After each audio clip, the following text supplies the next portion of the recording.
भारत माता की, भारत माता की, इनकलाब, वंदे वंदे।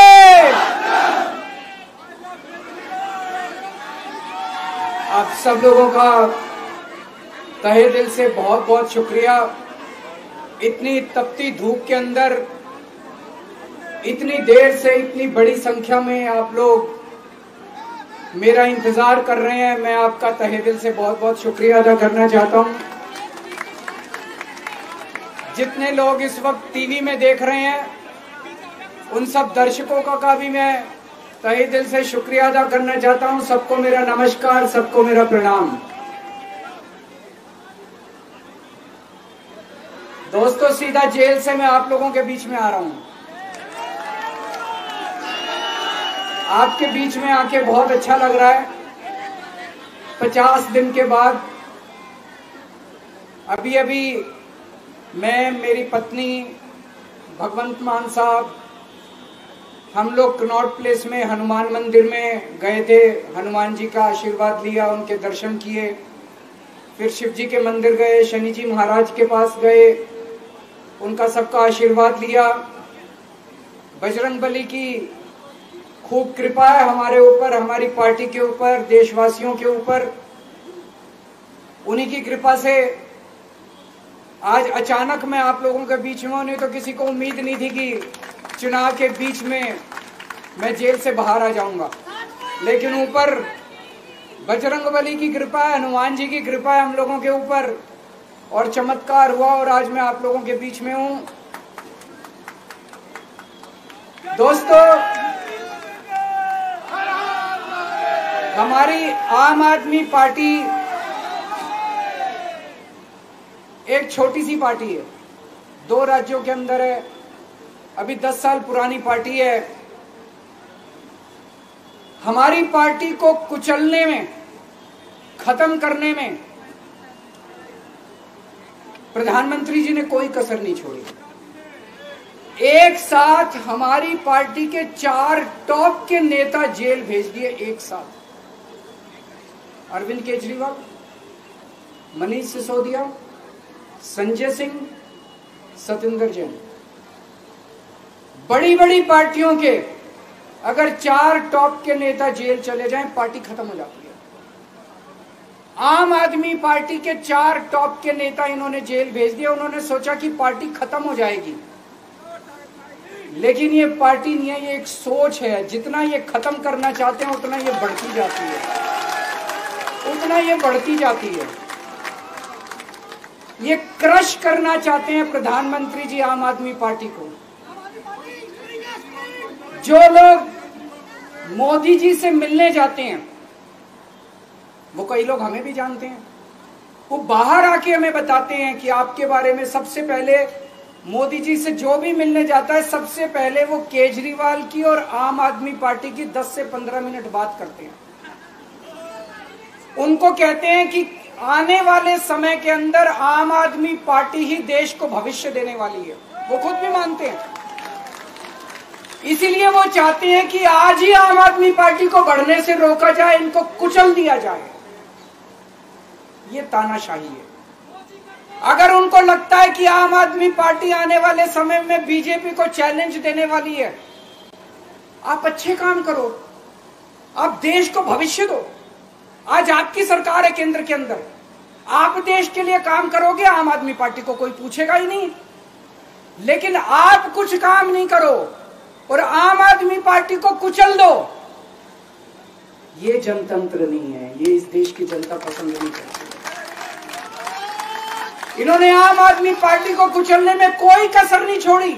छोटे से लोग हैं हम लोग, छोटी सी पार्टी है। 75 साल के अंदर इस कदर किसी पार्टी को और उसके नेताओं को प्रताड़ित नहीं किया गया जिस तरह से प्रधानमंत्री मोदी जी ने आम आदमी पार्टी को प्रताड़ित करने की कोशिश की है। मेरे को इन्होंने जेल भेज दिया। प्रधानमंत्री जी कह रहे हैं मैं भ्रष्टाचार से लड़ रहा हूं। देश के सबसे बड़े चोर, उचक्के और डकैतों को उन्होंने अपनी पार्टी में शामिल कर लिया। जिन लोगों को 10 दिन पहले मोदी जी कहते थे 70,000 करोड़ का इसने घोटाला कर दिया, थोड़े दिन के बाद उसी आदमी को अपनी पार्टी में शामिल करके किसी को डिप्टी सीएम बना देते हैं, किसी को मंत्री बना देते हैं और उनके सारे ईडी और सीबीआई के मामले खत्म कर देते हैं और कहते हैं मैं भ्रष्टाचार से लड़ रहा हूं। मैं मोदी जी को कहना चाहता हूं, भ्रष्टाचार से अगर लड़ाई लड़नी है तो केजरीवाल से सीखो। प्रधानमंत्री जी, भ्रष्टाचार के खिलाफ लड़ाई केजरीवाल ने लड़ी है। 2015 में जब दिल्ली में हमारी सरकार बनी थी, हमारे एक मंत्री का एक ऑडियो मेरे पास किसी ने व्हाट्सएप कर दिया। उस ऑडियो में मेरा मंत्री किसी दुकान वाले से 5 लाख रुपए मांग रहा था। किसी मीडिया वाले को नहीं पता था, विपक्ष को नहीं पता था। आप लोगों को याद होगा, मैंने अपने खुद मंत्री को सीबीआई के हवाले कर दिया, जेल भेज दिया था अपने मंत्री को। ये होती है भ्रष्टाचार के खिलाफ लड़ाई। पंजाब के अंदर मेरा एक मंत्री भ्रष्टाचार में, मेरे को पता चला कि वो पैसे मांग रहा है। वहां पे मान साहब ने उसको, किसी को भी, विपक्ष को नहीं पता था, मीडिया को नहीं पता था, हमने अपने मंत्री को उठा के जेल में भेज दिया। तुम देश के सारे चोर उचक्के डकैतों को अपनी पार्टी में शामिल कर लो और केजरीवाल को जेल भेज दो और कहो मैं भ्रष्टाचार के खिलाफ लड़ रहा हूं। तो आप भ्रष्टाचार के खिलाफ नहीं लड़ रहे प्रधानमंत्री जी। आप देशवासियों को बेवकूफ मत समझो। देश बच्चे बच्चे की जुबान के ऊपर हो रहा है कि सारे चोर चक्कों को अपनी पार्टी में शामिल करके और ईडी और सीबीआई के सारे केस उनके रफा दफा कर दे। केजरीवाल को क्यों गिरफ्तार किया? केजरीवाल को गिरफ्तार करके उन्होंने एक मैसेज दिया है सारे देश को कि अगर मैं केजरीवाल को गिरफ्तार कर सकता हूं तो किसी को भी गिरफ्तार कर सकता हूं। कोई केस नहीं होगा, कोई मामला नहीं होगा, तब भी मैं तुमको गिरफ्तार कर सकता हूं। एक बेहद खतरनाक मिशन चालू किया हुआ है प्रधानमंत्री जी ने, बहुत ही खतरनाक। देशवासियों को यह समझने की, अब जब मैं बोलने जा रहा हूं, समझने की जरूरत है। उस मिशन का नाम है वन नेशन वन लीडर। देश के सारे नेताओं को खत्म करना चाहते हैं मोदी जी और इसको 2 स्तर के ऊपर इस मिशन को चला रहे हैं। जितने विपक्ष के नेता हैं उनको जेल भेजेंगे और जितने बीजेपी के नेता हैं उनको सबको निपटा देंगे, उनकी राजनीति खत्म करते जाएंगे, उनको सबको निपटाते जाएंगे। विपक्ष के अंदर आज इन्होंने मनीष सिसोदिया को जेल भेज दिया, संजय सिंह को जेल भेज दिया, सत्येंद्र जैन को जेल भेज दिया, केजरीवाल को जेल भेज दिया, हेमंत सोरेन को जेल भेज दिया, ममता दीदी के कई मंत्रियों को जेल भेज दिया, स्टालिन के कई मंत्रियों को जेल भेज दिया, केरला के सीएम के पीछे पड़े हैं। अगर ये चुनाव जीत गए, मेरे से लिखवा लो एफिडेविट के ऊपर, थोड़े दिन के बाद ममता दीदी जेल में होंगी, तेजस्वी यादव जेल में होगा, स्टालिन साहब जेल के अंदर होंगे, पिनराई विजयन जेल के अंदर होंगे, उद्धव ठाकरे जेल के अंदर होंगे, जितने विपक्ष के नेता ये सारे जेल के अंदर होंगे। अगर ये चुनाव जीत गए, इन्होंने बीजेपी का एक नेता नहीं छोड़ा। आडवाणी जी की राजनीति खत्म कर दी इन्होंने, मुरली मनोहर जोशी की राजनीति खत्म कर दी, सुमित्रा महाजन की, शिवराज सिंह चौहान जिसने मध्य प्रदेश का चुनाव जीत के दिया इन लोगों ने, शिवराज सिंह चौहान ने उसको मुख्यमंत्री नहीं बनाया, उसकी राजनीति खत्म कर दी। वसुंधरा राजे की राजनीति खत्म कर दी इन्होंने, खट्टर साहब की राजनीति खत्म कर दी, डॉक्टर रमन सिंह की राजनीति खत्म कर दी। अब अगला किसका नंबर है? योगी आदित्यनाथ। अगर ये चुनाव जीत गए, मेरे से लिखवा लो, 2 महीने के अंदर उत्तर प्रदेश का मुख्यमंत्री बदल देंगे। योगी आदित्यनाथ की राजनीति खत्म करेंगे, उनको भी निपटा देंगे। यही तानाशाही है दोस्तों। वन नेशन वन लीडर ये चाहते हैं, एक ही तानाशाह इस देश के अंदर बचेगा, एक ही तानाशाह इस देश के अंदर बचेगा।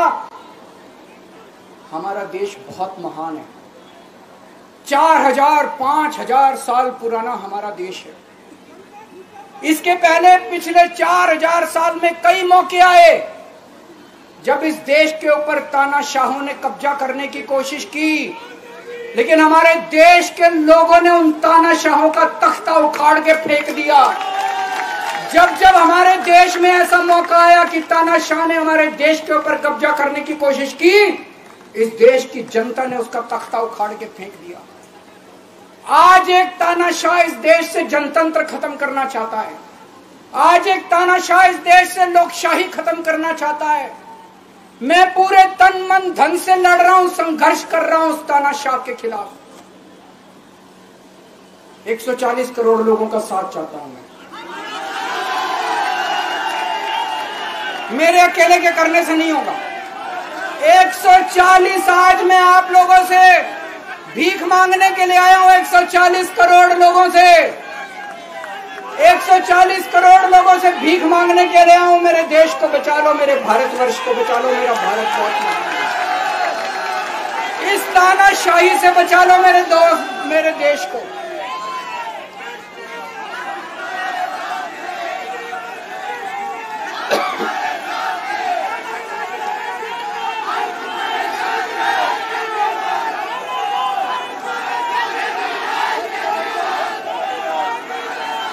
मैं सुप्रीम कोर्ट का बहुत बहुत शुक्रिया अदा करना चाहता हूं। उन्होंने 21 दिन दिए हैं, एक एक दिन में 24 घंटे हैं। मैं एक दिन में 24 में से 36 घंटे काम करूंगा। पूरे देश भर में घूमूंगा इस तानाशाही को रोकने के लिए। दोस्तों, जितनी मेरे अंदर ताकत है, मेरा सब कुछ कुर्बान है देश के लिए। मेरा तन मन धन सब कुछ कुर्बान है मेरे देश के लिए। मेरे खून का एक एक कतरा मेरे देश के लिए, मेरे शरीर का एक एक कतरा, मेरी जिंदगी का एक एक पल मेरे देश के लिए। मेरे देश को बचाने के लिए मैं पूरे देश में जाऊंगा। दोस्तों, अब एक बहुत महत्वपूर्ण बात करने जा रहा हूं, उसको ध्यान से सुनना। ये लोग इंडिया गठबंधन से पूछते हैं आपका प्रधानमंत्री कौन होगा। मैं बीजेपी से पूछता हूं आपका प्रधानमंत्री कौन होगा। आप लोग सोच रहे होंगे केजरीवाल क्या बात कर रहा है, मोदी जी होंगे। नहीं, मोदी जी अगले साल 17 सितंबर को 75 साल के हो रहे हैं। बीजेपी के अंदर मोदी जी ने 2014 में मोदी जी ने खुद ने रूल बनाया था कि बीजेपी के अंदर जो भी 75 साल का होगा उसको रिटायर कर दिया जाएगा। सबसे पहले आडवाणी जी को रिटायर किया गया, उसके बाद मुरली मनोहर जोशी जी को रिटायर किया गया, फिर सुमित्रा महाजन को रिटायर किया गया, फिर यशवंत सिन्हा को रिटायर किया गया। अब मोदी जी अगले साल 17 सितंबर को रिटायर होने वाले हैं। तो मैं बीजेपी से पूछना चाहता हूं आपका प्रधानमंत्री का दावेदार कौन है। दोस्तों, अगले साल 17 सितंबर तक अगर इनकी सरकार बनी, तो उस पर भी आऊंगा मैं। अगर इनकी सरकार बनी तो पहले अगले 2 महीने में योगी जी को निपटाएंगे ये, और उसके बाद मोदी जी के सबसे खास अमित शाह को ये प्रधानमंत्री बनाएंगे। तो मैं लोगों को, देश के लोगों को आगाह करना चाहता हूं, मोदी जी अपने लिए वोट नहीं मांग रहे। मोदी जी अमित शाह को प्रधानमंत्री बनाने के लिए वोट मांग रहे हैं। मैं पूछना चाहता हूं मोदी जी से और अमित शाह जी से, ये मोदी की गारंटी पूरी कौन करेगा? क्या अमित शाह मोदी की गारंटी पूरी करेंगे? जब आप अगर जो वैसे तो मेरे को लगता है मैं भी आऊंगा उसके ऊपर, मुझे नहीं लगता इनकी सरकार बन रही है, लेकिन जो बीजेपी को वोट देने जाएं वो ये सोच के जाना कि आप मोदी जी के नाम पे वोट नहीं दे रहे, आप अमित शाह के नाम पे वोट दे रहे।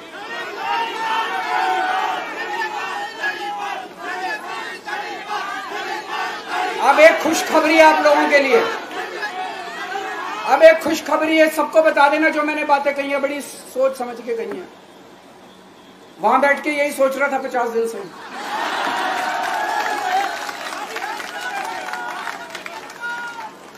दोस्तों, पूरे देश के मेरे को बाहर निकले हुए 20 घंटे हो गए।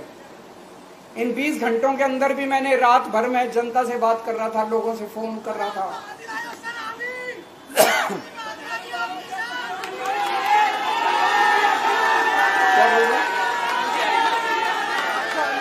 रात को आंधी आई थी।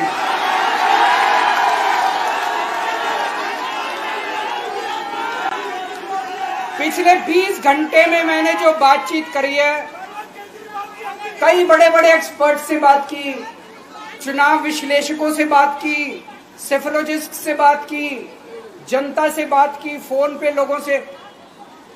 मेरा अपना आकलन है कि 4 जून के बाद इनकी सरकार नहीं बन रही, मोदी सरकार नहीं बन रही। दोस्तों, अगर मैं गलत हूं तो मेरे को बताना। हरियाणा में इनकी सीट कम हो रही है, राजस्थान में कम हो रही है, कर्नाटक में कम हो रही है, दिल्ली में कम हो रही है, बिहार में कम हो रही है, महाराष्ट्र में कम हो रही है, कर्नाटक में कम हो रही है, बंगाल में कम हो रही है, झारखंड में कम हो रही है। बढ़ कहां रही है? यूपी में कम हो रही है, बढ़ कहां रही है? बड़े एक भी जगह इनकी सीटें नहीं बढ़ रही हैं। मेरा अपना मानना है, और सट्टा बाजार में भी जो चल रहा है, इनकी 220 से 230 के बीच में सीट आ रही है, उससे ज्यादा सीट नहीं आ रही।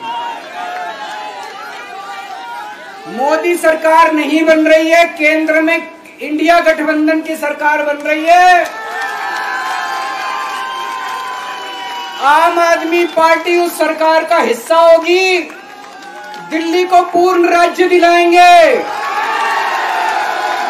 दिल्ली का एलजी लोगों का एलजी होगा, दिल्ली का एलजी दिल्ली वालों का एलजी होगा। गुजरात से आया हुआ अभी, दिल्ली के लोगों का एलजी होगा, दिल्ली के लोगों का विकास होगा। एक और पॉइंट है, जब मैं जेल के अंदर था तो कुछ लोगों ने यह मुद्दा उठाया, केजरीवाल सीएम पद से इस्तीफा क्यों नहीं देता। दोस्तों, केजरीवाल को कभी किसी पद का लालच नहीं हुआ। मैं अब मंत्री, मुख्यमंत्री, प्रधानमंत्री ये सब बनने नहीं आया। इनकम टैक्स में कमिश्नर की नौकरी करता था। कमिश्नर की नौकरी छोड़ के दिल्ली की झुग्गियों के अंदर 1 नहीं, 2 नहीं, 3 नहीं, 10 साल तक मैंने दिल्ली की झुग्गियों के अंदर काम किया है, सुंदर नगरी और नंद नगरी की झुग्गियों के अंदर। इनकम टैक्स कमिश्नर की नौकरी छोड़ के जब मेरे को दिल्ली की जनता ने पहली बार सीएम बनाया, असूलों के ऊपर 49 दिन के अंदर सीएम पद से इस्तीफा दे दिया था। एक चपरासी की नौकरी कोई नहीं छोड़ता। सीएम बनने के लिए लोग अपना दायां हाथ कटाने के लिए तैयार होते हैं। मैंने खुद से अपने आप सीएम की कुर्सी को लात मार दी थी 49 दिन के अंदर। मेरे लिए सीएम पद इंपॉर्टेंट नहीं है। आज मैंने सीएम पद से इस्तीफा क्यों नहीं दिया जेल जाने के बाद? दोस्तों, पिछले 75 साल में भारतवर्ष में इतने राज्यों के चुनाव हुए, इतने राज्यों के चुनाव हुए, दिल्ली के अंदर सबसे ऐतिहासिक बहुमत से आम आदमी पार्टी जीती। 55-56% वोट, एक बार 67 सीट, एक बार 62 सीट। इतने भारी बहुमत से आज तक कोई राज्य की सरकार 75 साल में नहीं जीती। इतने भारी बहुमत से जीतने के बावजूद झूठा केस, अब उनको पता है वो हमें हरा नहीं सकते दिल्ली के अंदर। उन्हें पता है अगले 20 साल तक दिल्ली में आम आदमी पार्टी को कोई नहीं हरा सकता।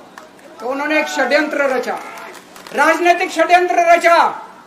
केजरीवाल को झूठे केस में जेल भेज दो, केजरीवाल को इस्तीफा देना पड़ेगा, केजरीवाल की सरकार गिर जाएगी। उन्होंने ये षड्यंत्र रचा। मैंने कहा मैं भी इस्तीफा नहीं दूंगा।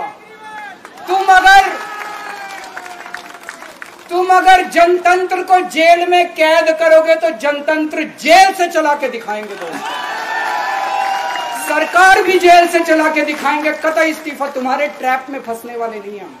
ये अगर हेमंत सोरेन साहब को भी इस्तीफा नहीं देना चाहिए था, जेल से सरकार चलानी चाहिए।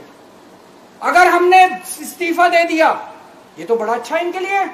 जिस राज्य के अंदर ये चुनाव हारेंगे उसके मुख्यमंत्री को पकड़ के जेल में डाल दो, सरकार गिरा दो। उसके मुख्यमंत्री को पकड़ के जेल में डाल दो, सरकार।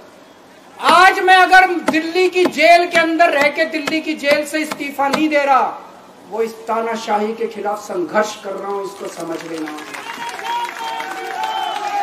केजरीवाल को किसी पद का लालच नहीं है। सीएम तो 100 सीएम की कुर्सी देश के नाम कुर्बान हो गई। मुझे पता चला